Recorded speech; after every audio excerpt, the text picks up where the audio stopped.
नमस्कार दोस्तों, स्वागत है आपका एक बार फिर से आपके अपने यूट्यूब चैनल एडवांस स्टडीज़ में। दोस्तों, आज मैं आपके लिए लेकर आया हूँ शैक्षिक रीति विज्ञान से संबंधित 30 अति महत्वपूर्ण प्रश्न।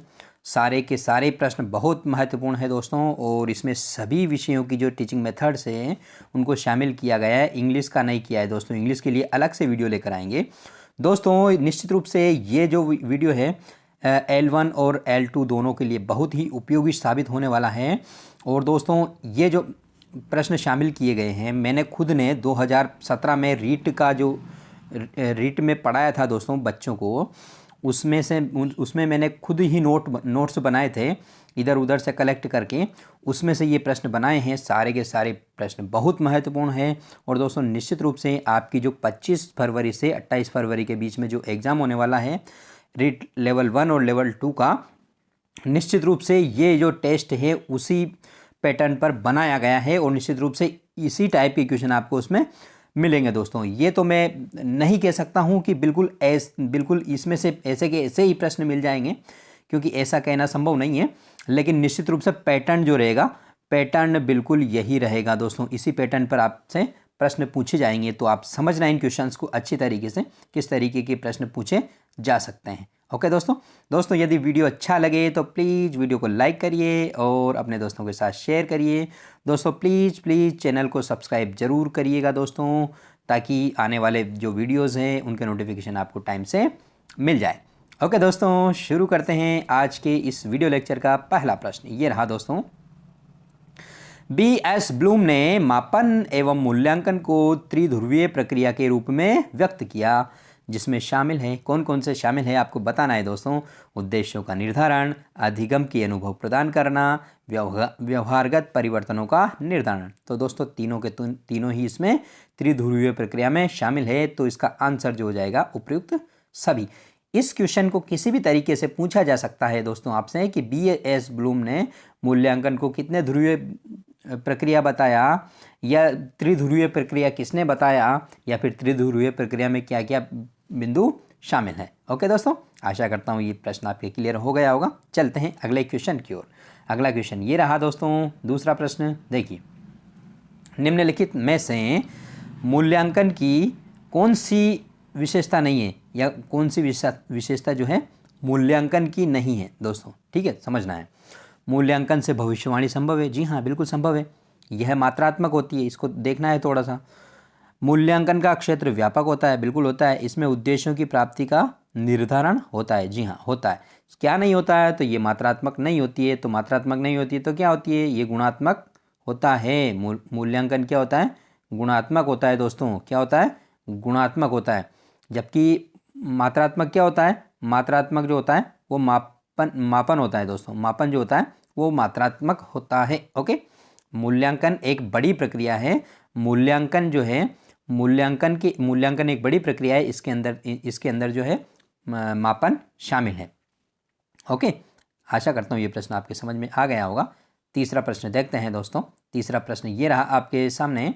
निम्नलिखित में से कौन सी मूल्यांकन की प्रविधि नहीं है, कौन सी मूल्यांकन की गुणात्मक प्रविधि नहीं है। गुणात्मक और अंकीय दो तरह की होती है ये। तो कौन सी जो है गुणात्मक प्रविधि नहीं है, तो विद्यालय अभिलेख बिल्कुल है, साक्षात्कार बिल्कुल है, प्रश्नावली भी है दोस्तों। तो क्या नहीं है, निबंधात्मक परीक्षण जो है ये अंकीय प्रविधि है दोस्तों मूल्यांकन की। ओके, नेक्स्ट चौथा प्रश्न ये रहा। यदि किसी परीक्षण की जांच अलग अलग परिस्थितियों में कराई जाए और परिणाम समान आए एक जैसे, तो वह परीक्षण की कौन सी विशेषताएं हैं। कौन सी विशेषता है दोस्तों, तो ये विशेषता हो जाएगी दोस्तों कौन सी, विश्वसनीयता, वैधता, व्यापकता या मानकता। तो दोस्तों, इसका जो सही आंसर है वो है विश्वसनीयता। जी हाँ, विश्वसनीय है। अगर आप किसी भी व्यक्ति के बारे में अलग अलग व्यक्तियों से राय लेंगे और सभी व्यक्तियों की राय अगर एक जैसी आती है, तो क्या आप उस व्यक्ति पर विश्वास करने नहीं लग जाओगे जिसके बारे में आपने राय ली है। तो निश्चित रूप से आप विश्वास करने लग जाओगे। तो यही क्या है, विश्वसनीयता। यदि किसी विद्यार्थी की कॉपी अलग अलग परिस्थितियों वाले अलग अलग जो परीक्षक है वो जांच करे और वो समान पाए, तो वो विश्वसनीय हो जाएगा दोस्तों। अब इसमें देखते हैं वैधता क्या है दोस्तों। तो वैधता जो है दोस्तों, जिन उद्देश्यों के परीक्षण के लिए या जिन पूर्व निर्धारित उद्देश्यों के लिए हमने परीक्षण को तैयार किया है, अगर वो उनको पूरा करता है तो वो परीक्षण वैध पाया जाता है दोस्तों। क्या पाया जाता है? वैध। जैसे दोस्तों हम रीट मेंस के लिए कोई भी पेपर देते हैं और वो हम पूर्व निर्धारित उद्देश्यों के अनुरूप हो और वो उनको पूरा करता हो तो वो वैध होगा। ठीक है। यदि रीट का पेपर कोई पुलिस भर्ती में दे दिया जाए तो वो वैध होगा क्या? वो वैध नहीं होगा। व्यापकता क्या है दोस्तों? तो व्यापकता को समझिए, संपूर्ण पाठ्यक्रम और पूर्व निर्धारित जो भी उसके उद्देश्य हैं उनको शामिल करते हुए अगर वो परीक्षण बनाया गया है तो वो क्या होगा? वो व्यापक होगा। संपूर्ण पाठ्यक्रम से उसमें प्रश्न शामिल हो और जो भी उसके उद्देश्य हैं, निर्धारित उद्देश्य पहले से, उनको पूरा करता है तो वो क्या है? व्यापक। मानक क्या है दोस्तों? स्टैंडर्ड से तात्पर्य है दोस्तों, इसमें जो है सभी प्रकार के प्रश्न हमको शामिल करने चाहिए। ऑब्जेक्टिव टाइप, लघुतरात्मक, अति लघुतरात्मक, निबंधात्मक, सारे वर्गीकरण वाले, मिलान वाले सभी प्रकार के प्रश्न अगर हम शामिल करते हैं उसको तो वो मानक हो जाएगा दोस्तों, स्टैंडर्ड हो जाएगा। उसमें सभी लेवल के स्टूडेंट्स उसके आंसर कर पाएंगे। ओके दोस्तों, आशा करता हूँ ये प्रश्न आपको समझ में आ गया होगा। 5वां प्रश्न देखते हैं दोस्तों, ये रहा आपके सामने। शिक्षक अपने शिक्षण के दौरान अपने उद्देश्यों की अधिकतम प्राप्ति हेतु जिन क्रियाओं को करता है क्या कहलाती है दोस्तों? बताइएगा। अधिगम कौशल, शिक्षण कौशल, मूल्यांकन कौशल या फिर अधिगम सामग्री चयन कौशल। तो दोस्तों इसका जो सही और करेक्ट आंसर है, बिल्कुल एक्यूरेट आंसर है, वो शिक्षण कौशल। जी हाँ दोस्तों, शिक्षण कौशल सूक्ष्म शिक्षण से संबंधित है दोस्तों ये। तो शिक्षण कौशल का विकास होता है किसमें? शिक्षक अपने शिक्षण के दौरान अपने उद्देश्यों की अधिकतम प्राप्ति के लिए जिन क्रियाओं करता है वो शिक्षण कौशल कहलाते हैं दोस्तों। ओके। और ये जो शिक्षण कौशल है ये कहाँ से विकसित होते हैं? तो ये सूक्ष्म शिक्षण से विकसित होते हैं। सूक्ष्म शिक्षण हमने STC या B.Ed के दौरान पढ़े होंगे। ओके। नेक्स्ट 5वां प्रश्न हो गया दोस्तों। 6 नंबर क्वेश्चन देखते हैं। ज्ञानात्मक अनुभव का एकीकृत स्वरूप किस योजना में निहित है जो आपस में संबंधित होते हैं तथा जिनका शिक्षण एक साथ संभव है? तो ये क्या होगा दोस्तों? दैनिक पाठ्य योजना, इकाई पाठ्य योजना, वार्षिक पाठ्य योजना या मासिक पाठ्य योजना। तो दोस्तों इसका सही आंसर जो है वो है इकाई योजना। इकाई योजना में दोस्तों ज्ञानात्मक अनुभव का एकीकृत स्वरूप देखने को मिलता है, यानी कि जिन जिन चीज़ों का स्वरूप एक जैसा है, जिनका स्वरूप एक जैसा है, उनको एक ही इकाई योजना में शामिल किया जाता है। ठीक है दोस्तों। नेक्स्ट 7वां प्रश्न ये रहा। पाठ्य योजना के लिए आवश्यक तत्व नहीं है। कौन सा नहीं है? पाठ्य योजना लिखित होनी चाहिए, बिल्कुल। शिक्षण अधिगम सामग्री का प्रयोग स्पष्ट रूप से उल्लेख होना चाहिए, बिल्कुल सही है। नवीन ज्ञान को पूर्व ज्ञान से जोड़ने की व्यवस्था, यानी कि प्रस्तावना प्रश्न होने चाहिए। पूर्व ज्ञान से नवीन ज्ञान को पूर्व ज्ञान से कैसे जोड़ते हैं दोस्तों? प्रस्तावना प्रश्नों के माध्यम से ही जोड़ते हैं। ठीक है ना। और इसमें बाद में बदलाव की गुंजाइश नहीं होनी चाहिए। ये नेगेटिव है दोस्तों, नेगेटिव है, ये नहीं होना चाहिए। मतलब ये जो है ना नहीं होना चाहिए, क्योंकि गुंजाइश होनी चाहिए बदलाव की, क्योंकि पाठ्य योजना लचीली होनी चाहिए। परिस्थितियों और देशकाल के अनुसार इसमें बदलाव की गुंजाइश होनी चाहिए। बच्चों के स्टैंडर्ड के अनुसार हम पाठ्य योजना में बदलाव कर सकें, इसलिए ये इसमें बदलाव की गुंजाइश होनी चाहिए, जबकि यहाँ नहीं होनी लिखा हुआ है। तो इसका सही आंसर डी वाला हो जाएगा दोस्तों। ओके।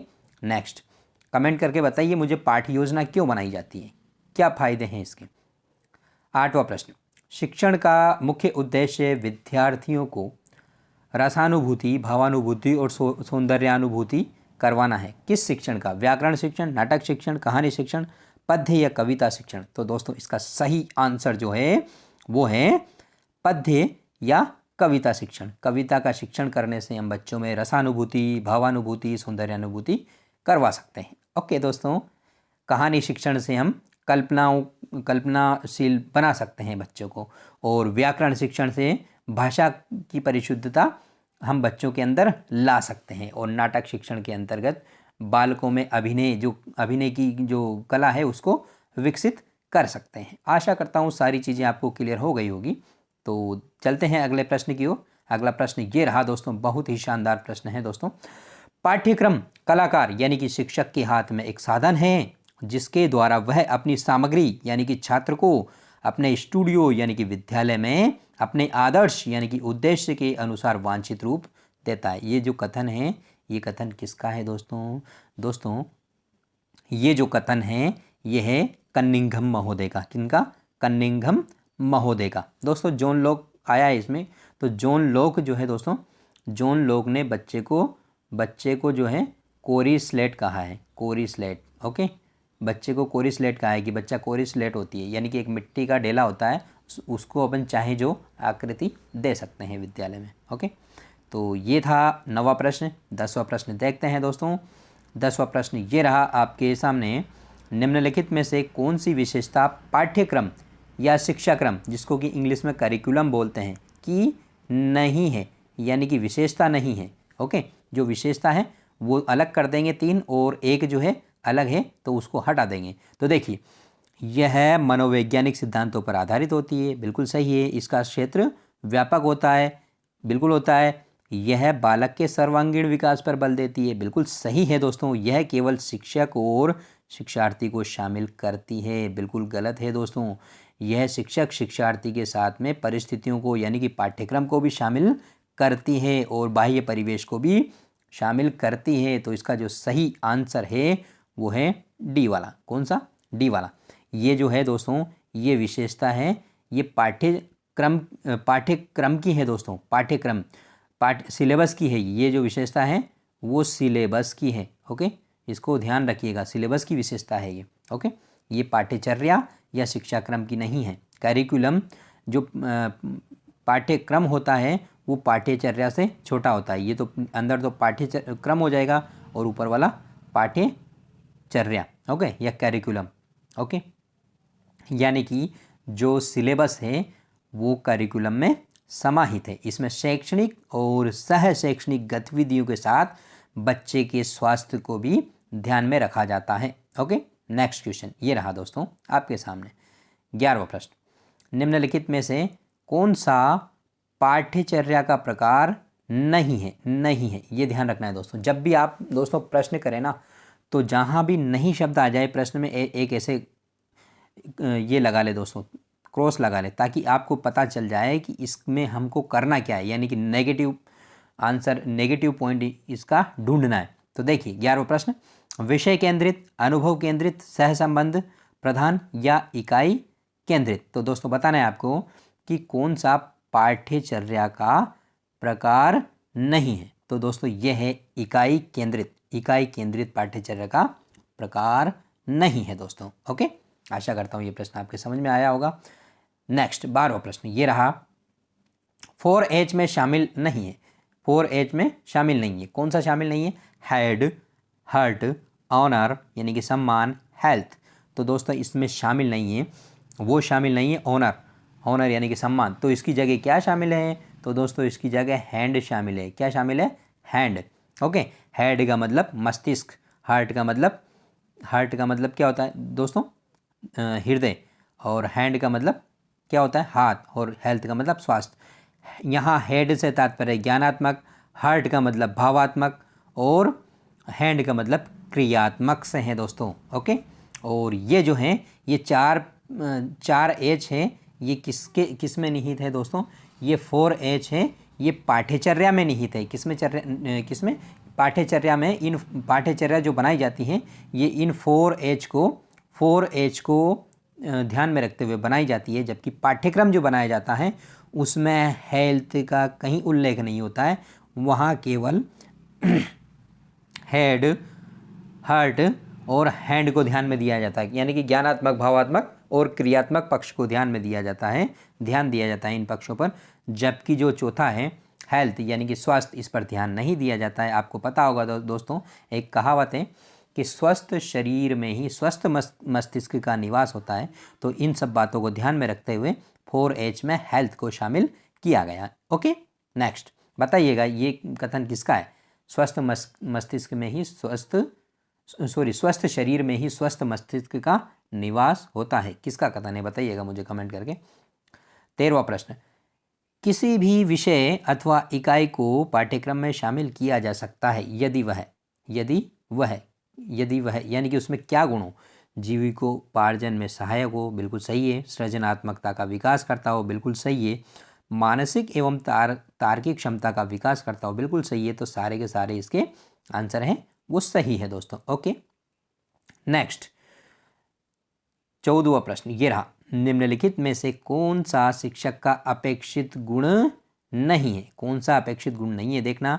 शारीरिक व मानसिक स्वास्थ्य बिल्कुल होना चाहिए। उत्तम चरित्र व सामाजिकता बिल्कुल होनी चाहिए। संवेगात्मक स्थिरता भी होनी चाहिए दोस्तों। इमोशनल इंटेलिजेंस होनी चाहिए। और डी वाला है दोस्तों केवल परंपरागत। पहले तो ये केवल शब्द आ गया तो इससे ये नेगेटिव हो गया। ओके, तो केवल परंपरागत ज्ञान के प्रति रुचि नहीं दोस्तों, इसको नवीन ज्ञान के प्रति भी रुचिकर होना चाहिए। नवीन ज्ञान के प्रति भी इसकी रुचि होनी चाहिए। किसकी? शिक्षक की। इसलिए चौथा वाला जो है केवल परंपरागत ज्ञान के प्रति रुचि, तो ये गलत हो जाएगा। इस क्वेश्चन का आंसर क्या है? डी वाला। ओके, नेक्स्ट 15वां प्रश्न, आगमन विधि निम्नलिखित में से किस शिक्षण सूत्र पर आधारित नहीं है? ये विशेष ध्यान देना है आपको। पूर्ण से अंश की ओर, विशिष्ट से सामान्य की ओर, नियम से उदाहरण की ओर, ज्ञात से अज्ञात की ओर। तो दोस्तों इसका जो सही आंसर है वो है नियम से उदाहरण की ओर। ये नियम से उदाहरण की ओर जो होता है वो निगमन विधि में होता है दोस्तों।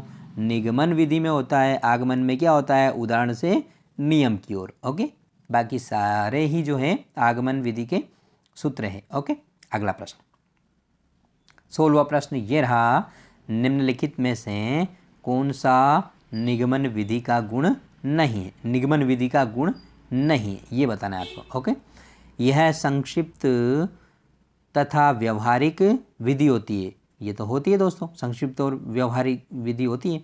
ठीक है, आगे देखते हैं। यह अध्ययन की प्रक्रिया को सक्रिय और रुचिकर बनाती है। सक्रिय और रुचिकर निगमन विधि। देखते हैं आगे। इससे स्मरण शक्ति का विकास होता है। ये तो होता है दोस्तों। पाठ्यक्रम समय पर पूर्ण करना संभव है, ये भी संभव है दोस्तों।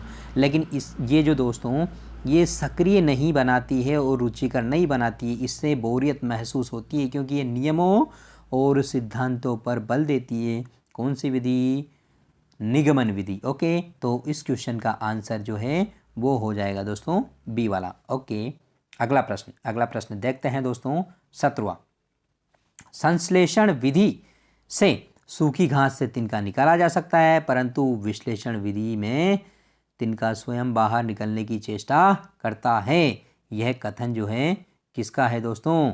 बताइएगा, ये कथन किसका है? संश्लेषण और विश्लेषण विधि के संदर्भ में तो ये कथन जो है दोस्तों कार्ल जुंग का है। किनका? कार्ल जुंग महोदय का है ये कथन। ठीक है, ध्यान रखिएगा दोस्तों। इसमें 3-4 स्टेटमेंट हमने शामिल किए हैं, सारे ही महत्वपूर्ण है दोस्तों, परीक्षाओं में आते हैं ऐसे स्टेटमेंट्स। ओके, अगला प्रश्न, प्राथमिक स्तर पर अंक गणित शिक्षण की सर्वश्रेष्ठ विधि कौन सी है? बताइएगा, सर्वश्रेष्ठ।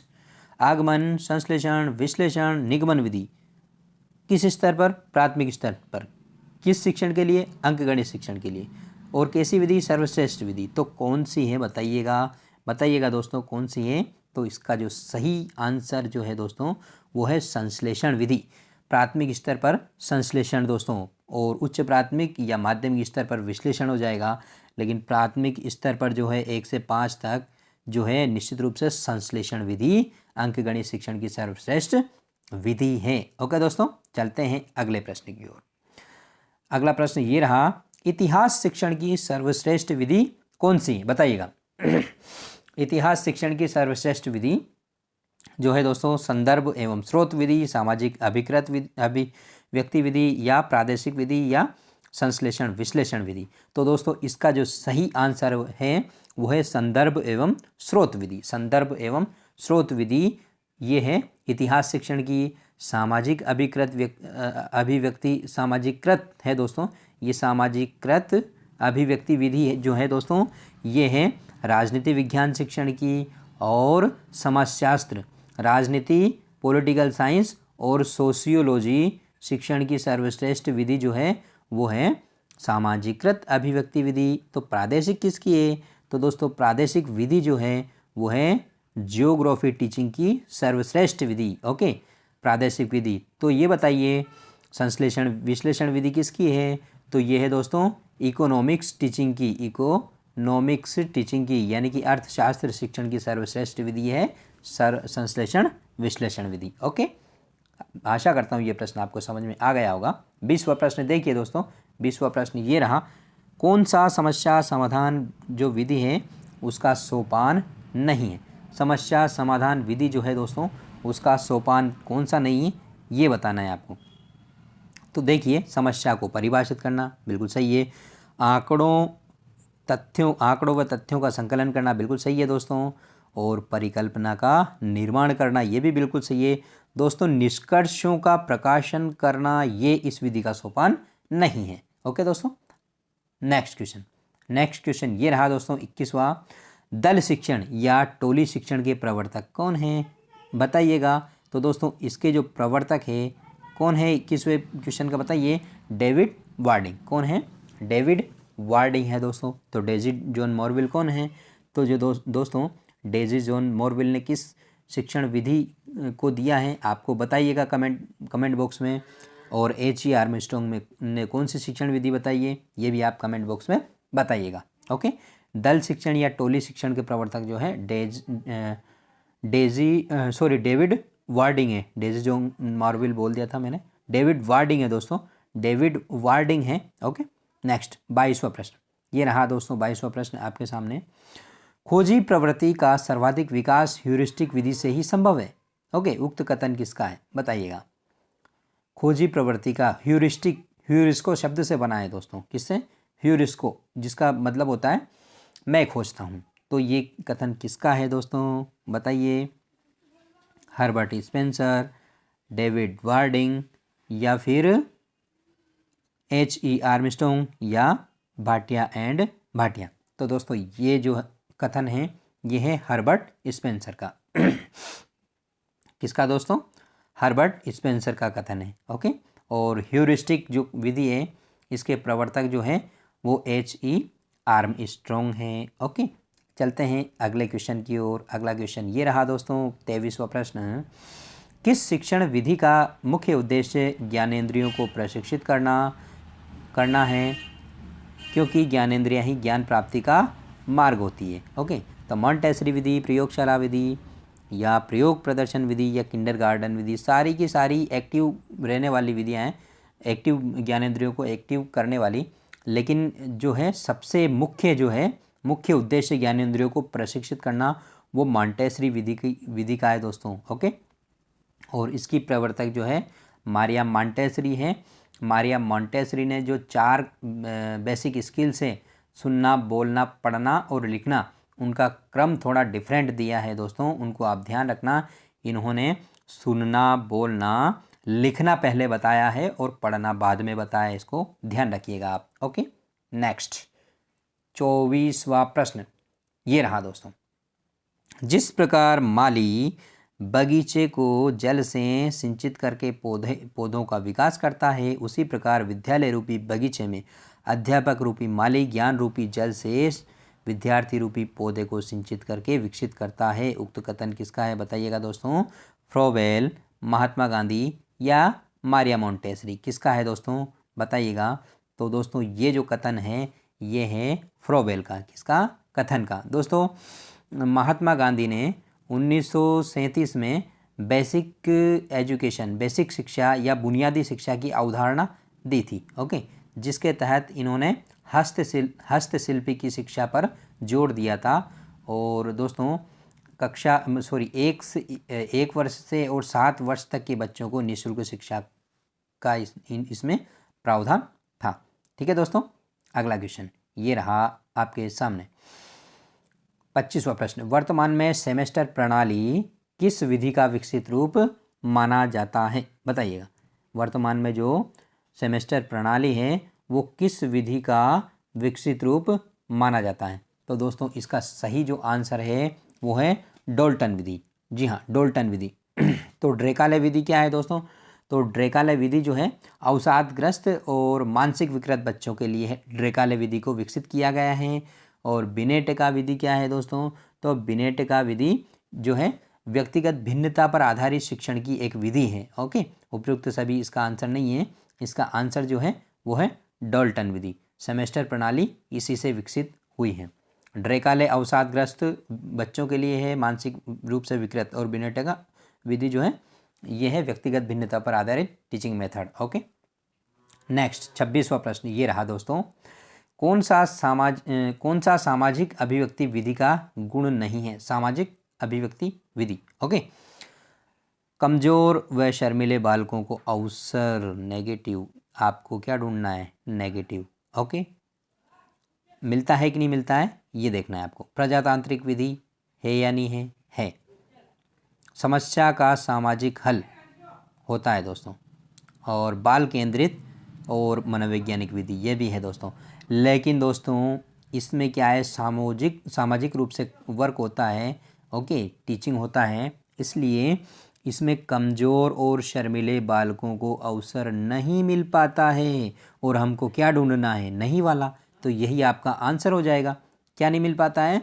कमज़ोर व शर्मीले बालकों को अवसर नहीं मिल पाता है बराबर। हालांकि ये प्रजातांत्रिक विधि है, समस्या का समाधान सामाजिक रूप से हल प्राप्त होता है। ओके, और बाल केंद्रिक और मनोवैज्ञानिक भी है, लेकिन इसमें कमज़ोर और शर्मीले बालकों को पर्याप्त अवसर नहीं मिल पाते हैं। ओके, इसलिए ये इसके गुण नहीं है, ये इसके दोष हैं। ओके, 27वां प्रश्न, शाखीय अभिक्रमित अनुदेशन के प्रवर्तक कौन है? शाखीय दोस्तों, शाखीय। ओके, तो इसका सही आंसर है नॉर्मन ए क्राउडर। नॉर्मन ए क्राउडर। तो दोस्तों क्राउ का मतलब कौवा जाकर कहाँ बैठता है? शाखा पर। तो इसका ये हो जाएगा। ओके, थॉमस एफ गिलफर्ट ने दिए दोस्तों मैथेटिक्स या अवरोही। मैथेटिक्स या अवरोही दिए दोस्तों, अवरोही अभिक्रमित अनुदेशन। और मैथेटिक्स जो शब्द बना है वो मैथिन से बना है, जिसका अर्थ होता है सीखना। ओके, बीएफ स्किनर ने कौन सा दिया? तो बीएफ स्किनर ने दिया रेखीय। कौन सा? रेखीय अभिक्रमित अनुदेशन किसने दिया? बीएफ स्किनर ने। और स्टालूरो ने दिया है कंप्यूटर सहायक अनुदेशन। ओके, देखते हैं अगला प्रश्न। 28वां प्रश्न ये रहा दोस्तों, समझिएगा इस प्रश्न को। सामाजिक अध्ययन मानवीय संबंधों का अध्ययन है। ये जो परिभाषा है सामाजिक अध्ययन की, किस शिक्षा शास्त्री ने दी है बताइएगा। तो दोस्तों ये जो परिभाषा दी है किसने दी है दोस्तों? ये परिभाषा फॉरेस्टर ने दी है दोस्तों। जेरोली मेक ने दी है दोस्तों। किसने दी है? जेरोली मेक ने दी है ये परिभाषा। सामाजिक अध्ययन मानवीय संबंधों का अध्ययन है, ये परिभाषा जेरोली मेक ने दी है। तो दोस्तों ईवी वेस्ले ने क्या परिभाषाएं दी हैं ये भी देख लेते हैं। तो ईवी वेस्ले ने बताया है दोस्तों कि सामाजिक अध्ययन का विषय क्षेत्र जो है वो है समाज। यही परिभाषा दी है इन्होंने। सामाजिक अध्ययन का विषय क्षेत्र समाज है, ये ईवी वेस्ले ने दी है। अब और भी देख लेते हैं दोस्तों, फॉरेस्टर ने क्या बताया है? तो फॉरेस्टर ने बताया है दोस्तों कि सामाजिक अध्ययन उस समाज का अध्ययन है जिसमें रहकर छात्रों का सर्वांगीण विकास होता है। कौन सा विकास होता है? सर्वांगीण विकास होता है, उसका विकास है दोस्तों, उसका अध्ययन है दोस्तों। क्या? सामाजिक अध्ययन। ओके, ये किसकी परिभाषा थी दोस्तों? ये परिभाषा थी फॉरेस्टर की। इसमें एक और बचे हैं मुफात। तो मुफात ने कौन सी परिभाषा दी थी दोस्तों? मुफात ने परिभाषा दी थी दोस्तों, देखिए, जीने की कला बड़ी सुंदर है। ओके, जीने की कला बड़ी सुंदर कला है, यह सामाजिक अध्ययन के ज्ञान से ही प्राप्त होती है। सामाजिक अध्ययन के ज्ञान से ही प्राप्त होती है, ऐसी परिभाषा किसने दी? मुफात ने दी। मुफात महोदय ने दी है दोस्तों। MP मुफात ने क्या दी है? जीने की कला बड़ी सुंदर है। ओके, और यह सामाजिक अध्ययन से ही प्राप्त होती है दोस्तों। तो दोस्तों ये थे आपके आज के इस वीडियो लेक्चर के 30 प्रश्न दोस्तों। आशा करता हूँ आपको समझ में आए होंगे और निश्चित रूप से आने वाली परीक्षाओं में ये प्रश्न आपकी मदद करेंगे, आपकी हेल्प करेंगे, अंतिम रूप से आपका चयन होने में निश्चित रूप से स्ट्रॉन्गली हेल्प करेंगे। इसी के साथ दोस्तों, यदि आपको वीडियो पसंद आया हो तो प्लीज़ लाइक करिए और अपने दोस्तों के साथ शेयर करिए। ओके दोस्तों, मिलते हैं अगले वीडियो में, तब तक के लिए दीजिए हमें अनुमति। Okay, thank you.